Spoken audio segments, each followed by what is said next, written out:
Hi, my name is Aaron, and this will be my response to discussion number 6. I'll be talking about the different control titles we went through in this chapter. So first off, I want to start with feed-forward control.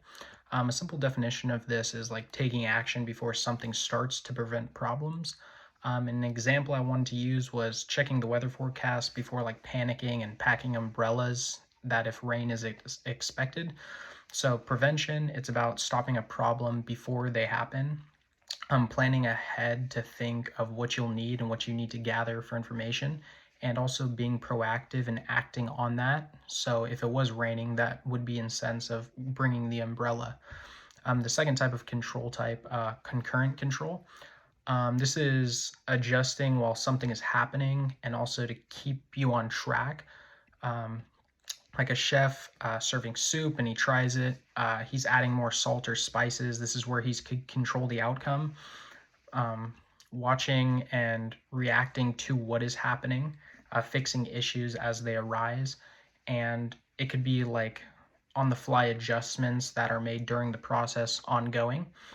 And then the next one will be feedback control. I feel like a good example of this is looking at something when it's finished and learning how to improve it for next time. This is very important in business, for how you're able to scale something and then see how it could be more efficient and save costs.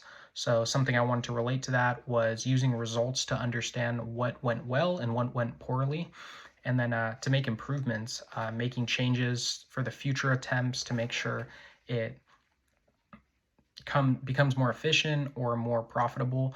Like if you guys were able to scale something for the first time and you kind of just threw it together to make it work, but then you kind of assessed it as the results came out and you were like, hey, maybe this is how we could maneuver this to make the profit margins larger. So I would say the evaluation process and assessing the outcome of the activity is very important. So these were the different types of controls that we saw in the chapter and that I kind of wanted to touch base on and explain more in depth of my examples and how I see them. So thank you for this response, and hope you learned something.